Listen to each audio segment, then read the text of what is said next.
इस वीडियो का simple M है दिसंबर 2025 जो बच्चे दे रहे हैं CMA inter paper number 5 business laws and ethics के लिए एक परफेक्ट ABC एनालिसिस देना, जिससे आप स्मार्टली तैयारी कर पाएंगे, है ना। क्योंकि इस समय हम स्मार्ट वर्क की ज़रूरत है, खाली हार्ड वर्क से काम नहीं चलेगा। अभी ABC एनालिसिस होता क्या है मेरे बेटे? ए कैटेगरी में वो चैप्टर्स, वो टॉपिक्स हैं जो 100% एग्जाम में आएंगे ही, and it is a mass study. B category में वो चैप्टर्स हैं जो कंपैरेटिवली लोअर वेटेज है, मतलब मीडियम वेटेज बोल सकते हैं। ए वाले हाई वेटेज कैरी कर रहे थे, ये मीडियम वेटेज कैरी करते हैं, और पढ़ने ये भी हैं, वो मस्ट स्टडी थे, ये शुड स्टडी है। Okay. And when I talk about category C chapters, ऐसा नहीं कि इनको हमको छोड़ के जाना है, बस स्मार्टली पढ़ रहे हैं इसलिए सिलेक्टिव स्टडी करेंगे क्योंकि इनकी वेटेज काफ़ी कम है, और वो टॉपिक्स पे ज़्यादा तवज्जो देंगे जिससे रिपीटेडली प्रीवियस ईयर्स में क्वेश्चन आए हुए हैं। और इसी तरीके से जब आप पढ़ेंगे, पहले ए फिर बी फिर सी, तो आप एक स्मार्ट वे में अपने आने वाले एग्जाम्स के लिए बेहतर तैयार हो पाएंगे।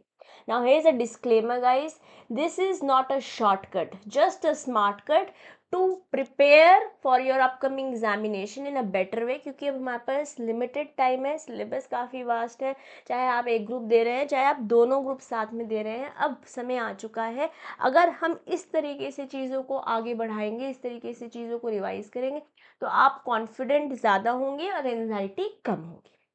ओके, शुरुआत करते हैं ए कैटेगरी के साथ मेरे बेटे।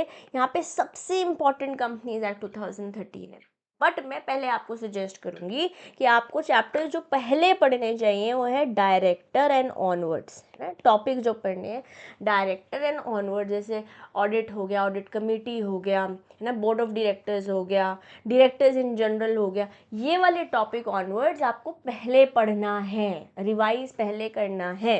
ओके। और जैसे कि मैंने आपसे वादा किया था, मैं आपके लिए लाइव सेशन लेकर आने वाली हूँ, राइटिंग प्रैक्टिस, जहाँ मैं आपको टॉपिक्स को रिकॉल करने में, कि हमें ये कीवर्ड्स तो याद करने ही और ऐसे ही लिख कर आना है, लर्निंग में मदद करने वाली हूँ, है ना। But I want you guys to write that you will be attending the session live, है ना। ये आप कमेंट बॉक्स में लिख दीजिए, लाइव अटेंडेंस कन्फर्म्ड, ये 3 वर्ड्स लिखेंगे कि आप लाइव आएंगे। तो मैं आज ही, जैसे ही आप लोग, मैक्सिमम स्टूडेंट्स ये बात लिख देते हैं, तो हम आपके साथ प्लानर भी शेयर कर देंगे कि कैसे आपके लाइव सेशंस मेरे साथ होने वाले हैं to do companies act in particular. ठीक है, पहले डायरेक्टर टॉपिक पढ़ो, फिर उसके ऑनवर्ड्स पढ़ो, फिर पीछे आके कंपनीज एक्ट में, क्योंकि वहाँ से 2-2 नंबर वाले MCQs भी बनते हैं, है ना। क्योंकि हमें इसे ये समझ में आता है कि पहले 15 क्वेश्चंस, मतलब क्वेश्चन नंबर 1 के 15 फर्स्ट पार्ट जो है वो MCQ है, जिसमें आप लगा के चलिए 3 क्वेश्चन तो आने ही वाले हैं कंपनीज एक्ट से, और फिर बड़े क्वेश्चंस तो बनते हैं। ठीक है, फिर business ethics and emotional intelligence, ये काफ़ी ज़्यादा इंपॉर्टेंट टॉपिक है, मैं कहती हूँ ईजी है, क्योंकि यहाँ पे ना कोई सेक्शंस है, ना यहाँ पे कुछ लॉज है, ना यहाँ पे जुडिशियल प्रेसिडेंस है। अगर आपने बिजनेस स्टडीज़ क्लास 11-12 में पढ़ा है, फाउंडेशन में बिजनेस मैनेजमेंट पढ़ के आए हैं, कुछ उसी एंगल पे है, थोड़ा सा ऑफ कोर्स हायर लेवल पे, क्योंकि हम CMA इंटर में। तो जब आप रिवाइज कर रहे होंगे तो इन टॉपिक्स में स्पेशली EI मुझे लगता है इस बार ज़्यादा आने वाला है, 7 नंबर का क्वेश्चन यहाँ से बड़ा बन सकता है, और 2 MCQs भी यहाँ से आते हैं। तो प्रीवियस ईयर के क्वेश्चन पेपर्स को तो डेफिनेटली कंसिड्रेशन में रखना है जब आप रिविजन कर रहे हैं, जब आप पढ़ाई कर रहे हैं आप अपने अपकमिंग एग्जामिनेशन की। बट यहाँ से MCQs और लॉन्ग आंसर्स दोनों के लिए हमें तैयार होना है। ठीक है, फिर आप इंडियन कॉन्ट्रैक्ट एक्ट भी ज़रूर कीजिए, क्योंकि जो हमारे को वेटेज हमारे स्टडी इंस्टीट्यूट ने दे रखा है ना, स्टडी मैट, वो है 40% वेटेज कैरी करता है कंपनीज एक्ट, 15% वेटेज कैरी करता है business ethics and emotional intelligence, and 10% weightage carry करता है इंडियन कॉन्ट्रैक्ट एक्ट 1872। ठीक है, एक बार ये वाले टॉपिक्स हो गए तो मेजॉरिटी, मतलब 65% पेपर के लिए तो आप ऑलरेडी रेडी हो चुके हो, और इनको बहुत तसल्ली से, अच्छे से, ऐसा नहीं कि बस पढ़ा और हो गया। जब पढ़ रहे हो तो आंखें बंद करके रिकॉल करो, कुछ इंपॉर्टेंट पॉइंटर्स को लिखो, ताकि आप एग्जाम रेडी हो पाओ। बट ये कैटेगरी ए में आते हैं। कैटेगरी में बी में जो चैप्टर्स आते हैं, पहले सोगा करो। ठीक है, कैसे कॉम्बिनेशन बनता है, जैसे आपका question number 2A Indian contract act का आ गया, क्वेश्चन नंबर 2B जो है लेट्स से वो आपका सोगा का आ गया। सो बेसिकली क्या है कि ऊपर वाले चैप्टर्स के साथ, जैसे इसके साथ या इसके साथ मिलाकर इन चैप्टर्स से क्वेश्चन बन जाते हैं, मतलब 2A 2B 3A 3B 4A 4B ऐसे करके बनते हैं ना। जैसे फर्स्ट क्वेश्चन तो हमारे पास कंपलसरी होता है, तो सेकंड से लेके 8th क्वेश्चन होते हैं, मतलब टोटल 7 क्वेश्चन हैं। इन 7 क्वेश्चन में से कोई से 5 क्वेश्चन करने होते हैं।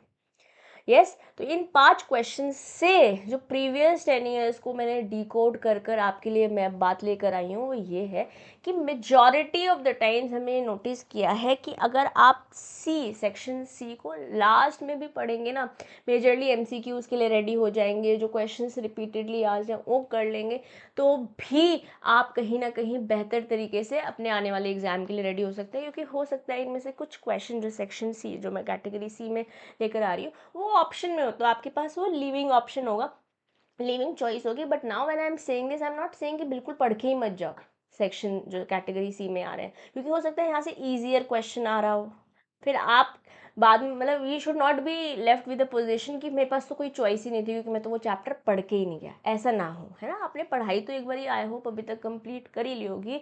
ये रिविजन के लिए नेक्स्ट स्ट्रैटेजी है ABC, राइट। तो आप सबसे पहले सोगा कीजिएगा, एक बार ये सेक्शन ए कंप्लीट हो जाता है, कैटेगरी ए वाले चैप्टर्स खत्म हो जाता है, सोगा कीजिए, NI एक्ट किए, यहाँ से MCQ भी बनता है 2 नंबर का, और एक बड़ा क्वेश्चन भी आएगा 7 नंबर का। और कोड ऑफ वेजेस, वैसे तो ये इंडस्ट्रियल लॉ सेक्शन बी जो हमारा है वहाँ पर दिया हुआ है, बट 5% वेटेज कैरी करता है, और बहुत बार यहाँ से हमें क्वेश्चन दिखाई दिया है कहीं ना कहीं इनके साथ मिलाकर, और कभी कभी इनमें से भी किसी के साथ मिलाकर आ सकता है।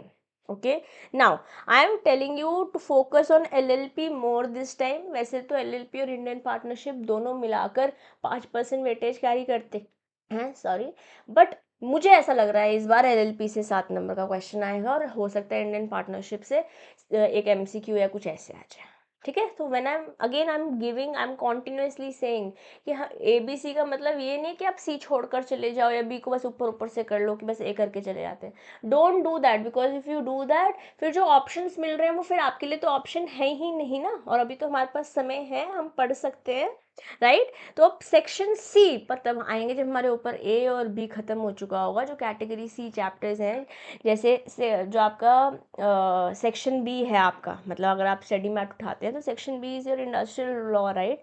तो एक्सेप्ट कोड ऑफ वेजेस, क्योंकि कोड ऑफ वेजेस मैंने कैटेगरी बी में ले लिया था, प्लस इंडियन पार्टनरशिप एक्ट, यहाँ पर आप उन टॉपिक्स पे तवज्जो दीजिए जो प्रीवियस ईयर्स में ज़्यादा आए हुए हैं, और स्टडी मैट के क्वेश्चंस कर लीजिए, that is pretty much it, ठीक है। तो अब ये रहा आपका एक smart way to study and prepare for your business laws and ethics. And like I said, I have plan the 5 sessions for your writing practice, for learning, majorly companies act cover करेंगे। और इसके अलावा अगर हमारे पास समय बच गया, या अगर आप लोग ने कहा कि मैम ये पर्टिकुलर चैप्टर, ये पर्टिकुलर टॉपिक भी हमारे को हेल्प कर दीजिए, तो हम वो भी करेंगे।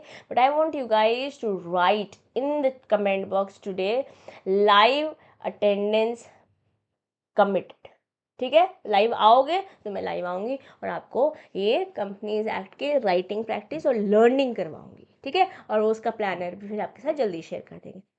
ये वीडियो उस दोस्त के साथ भी ज़रूर शेयर कीजिए जो आपका CM में बड़ी, और आपके आने वाले अटेम्प्ट में आपके साथ CM में December 25 एग्ज़ाम देने वाला है। Okay sir guys, wish you the best. ऐसा ही बहुत सारा इंपॉर्टेंट कंटेंट रिसोर्स आपको इस चैनल पर मिलने वाला है, तो आपको पता है आपको क्या करना है, ठीक है।